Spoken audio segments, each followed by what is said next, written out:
Microsoft Excel আমাদের অফিসের দৈনন্দিন কাজগুলো খুব সহজ করে দিয়েছে। তার মধ্যে আমি একটা অপশন দেখাচ্ছি, সেটা হচ্ছে এখানে যখন আপনি কোনো একটা নাম্বার লিখবেন তখন দেখেন অটোমেটিক বর্ডার কিন্তু হয়ে যাচ্ছে।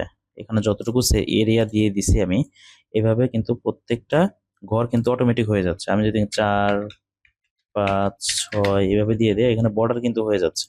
ঠিক আছে, এটা আপনি সহজে খুব করতে করতে পারবেন। কিভাবে করবেন চলুন দেখে আসি। এখানে আমি একটা শিট রেডি রাখছি। আমি এই ঘরটা করে দেই, নন বর্ডার দিয়ে, নো বর্ডার, সরি,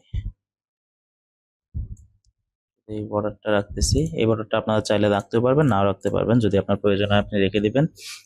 এখানে আপনি যতটুকু আপনি সিলেক্ট করবেন, ধরুন আমি হচ্ছে 50 পর্যন্ত নিব, বা আমি 70 পর্যন্ত নিয়ে নিলাম। এই 70টা ঘর পর্যন্ত আমি যখন নাম্বার লিখবো, 70 ঘর পর্যন্ত, তখন এখানে নাম্বার অটোমেটিক চলে আসবে। সেক্ষেত্রে আমি কি করব, এখান থেকে আপনি যাবেন এই কন্ডিশনাল ফরম্যাটিং। আপনি কন্ডিশনাল ফরম্যাটিং যাওয়ার পরে নিউ রুল এখানে ক্লিক করবেন। এখানে ক্লিক করার পর ইউজ এ ফর্মুলা এখানে ক্লিক করবেন।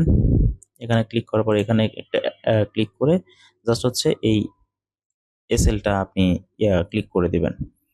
এখান থেকে আপনি এই যে স্টার মানে ডলার আইকনটা আছে, মানে বির মাঝখানে, আমি এটা কেটে দিচ্ছি। আমি এটা কেটে দিলাম। এরপর ফরম্যাটে যাব আমি। ফরম্যাটে গিয়ে এখানে যে 4টা অপশন পাবেন, এখানে আপনি বর্ডারে ক্লিক করবেন। বর্ডারে ক্লিক করে এখানে আউটলাইন যে দেওয়া আছে, এই আউটলাইনে ক্লিক করবেন। এরপরে ওকে দিবেন, এখানে ওকে দিবেন। এখানে জাস্ট আপনি এখন দেখেন ম্যাজিক 1 লিখবেন, আপনার বর্ডার হয়ে যাবে। 2, 3, 4, এভাবে আপনি প্রত্যেকটা কাজ আপনি আরো সহজ করে আপনি নিতে পারেন।